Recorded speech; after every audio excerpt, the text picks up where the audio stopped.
I'm proud to introduce, as a 2022 Be Bold and Behold honoree, my mother, Sheila Marie Johnson. My earliest memory of my mom was when we were living on McGuire Air Force Base in New Jersey.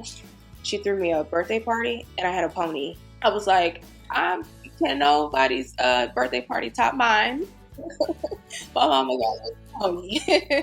I was stationed there. That's where I had my daughter, Janea Glover. I'm a 25-year Air Force veteran. I joined the military in 1985. I was over in Japan for 9 years. I've been to Korea twice, Riyadh, and Germany for 4 months. And, I think the military made me the person that I am today because, we traveled, we went to so many places. I've been to so many states.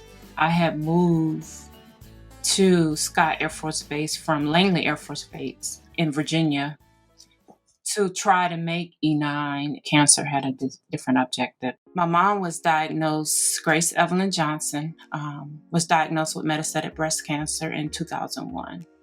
And breast cancer stole her from me in 2004. She passed away. 5 years later, in 2009, I was sitting at my desk one day and I sneezed, and I'm like, dang, that's weird. It's burned, like a sensation.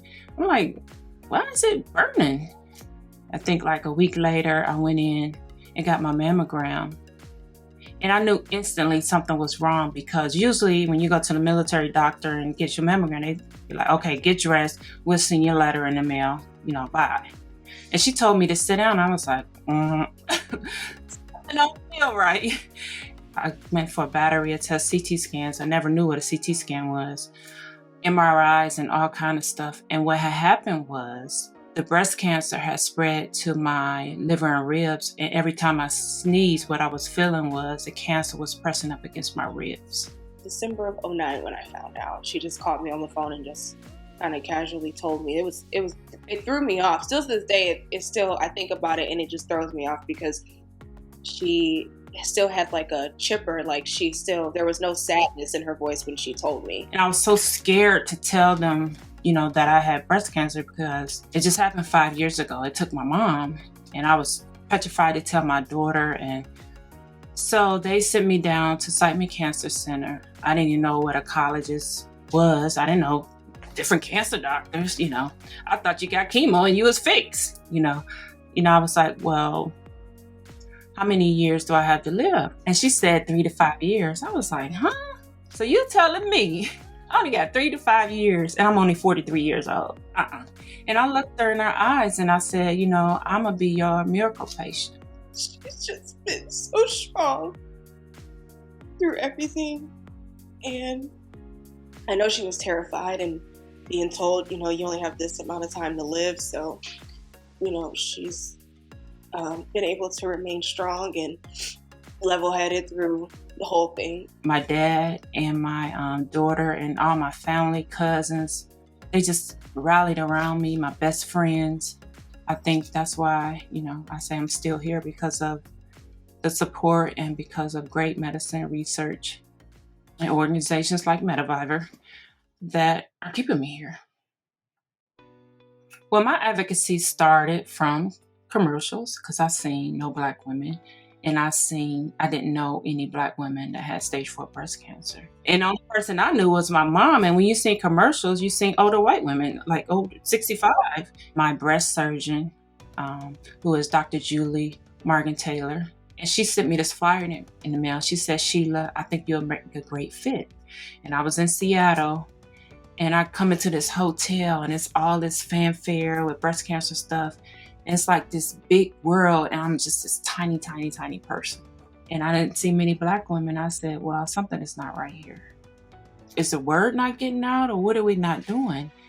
Because this is important stuff. This is people going up talking about new medicines, what's coming out. That way you're more equipped with how you can address your doctor, So that's when I started my advocacy and getting involved with like the DoD Breast Cancer Research Program. And I learned about Mediviver. Everyone needs someone, every population needs somebody to be that person that's going to step out and say, hey, what can we do to better, serve, everyone. Some of the things I heard was Black women can endure pain more. Like, where you get that from? Like, I'm scared of needles too, 25% of Black women aren't even offered a life-saving drug, Herceptin. For her to be one of the people that actually goes out and tries a clinical trial, it's a big step. Even before it becomes a clinical trial, it has to go through so many steps before it even gets to a clinical trial. And when I joined a clinical trial, my doctor, she sat there and I was like, am I gonna be a guinea pig? And she was like, no. And when you're stage 4, they can't give you a sugar pill. You have to get some type of chemo. Either you're gonna get a standard medicine or you might get the standard medicine and a new medicine that they're trying. But you're going to get something. They're just not, they can't do that. So, I encourage Black women to learn more about clinical trials. And I also, encourage medical professionals, see me as a patient, not as a Black woman, see me as your patient, I don't know. I really don't know how she does it all day. I think probably my grandmother, probably her mother, Grace Johnson. She probably gets it from her because my grandmother was always on go mode. I got my bachelor's in 2012. While I was on chemo, I was going to class. I'd be hanging over on the desk, but I'm determined. And in 2016, I graduated with my master's. And my mom is the same exact way. My mom, I don't really think my mom fully goes to sleep because every time I call her and she sleeps, she answers the phone. Me, if I'm asleep, I'm not answering. So I've lived 12 years. 7 years past of what they expected of me because of research that's coming out of Mediviver. And they give so many, awards out to young investigators. Because I think that ultimately, it's probably going to be a young investigator that discovers a cure. When you think about donating, it's helping women like me and helping women, metastatic breast cancer patients, live longer.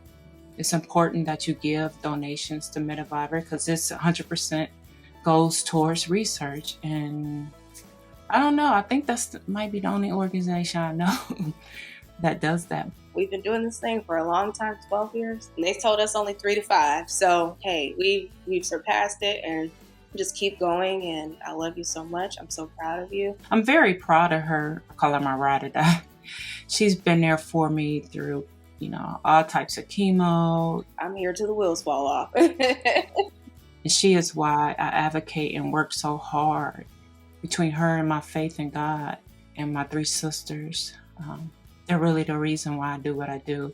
And I ask God every day. Please don't let my daughter or my sisters, just let me take it for the home team. Because it takes a toll on you.